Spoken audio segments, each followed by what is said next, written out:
Kasama ang Bureau of Customs, sinalakay ng Anti-Organized and Transnational Crime Division ng NBI ang isang compound sa barangay Alasasin, Mariveles, Bataan. Sa loob ng compound, inabutan ang 16 na lorry o truck oil tankers at pwersahang pinababa ang mga nakasakay ng mga driver at pahinante. Sa gitna ng raid, makikita ang isang marine tanker na pinaniniwala ang may lamang langis na paspasang umandar para makaiwas sa raid.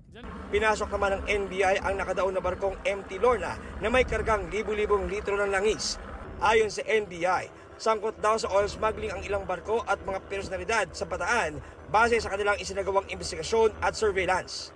Doon sila sa laot muna, siguro mga 5 sila doon, tapos by twos, dumadaong sila dito sa area, tapos makikita na natin yung mga sunod-sunod na pasok ng truck na ito ay talaga kaduda-duda kasi yung lugar is napakadilim.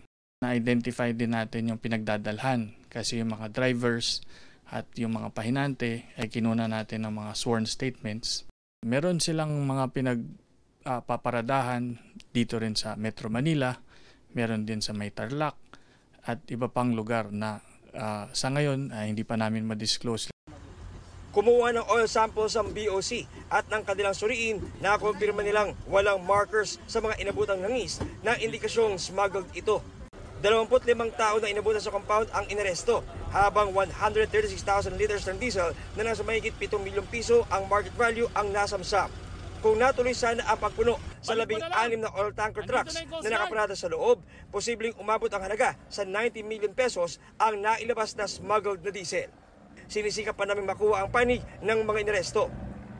Ayon sa NBI AOTCD, posibleng bilyong-bilyong piso na ang lugi ng gobyerno sa tagal at laki ng operasyon ng oil smuggling ng naturang grupo.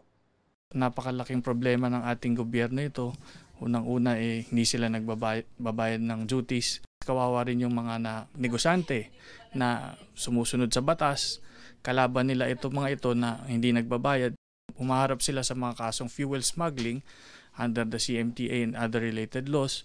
On our part naman, meron tayong tinatawag na Presidential Decree 1865 that regulates yung illegal transactions involving petroleum products.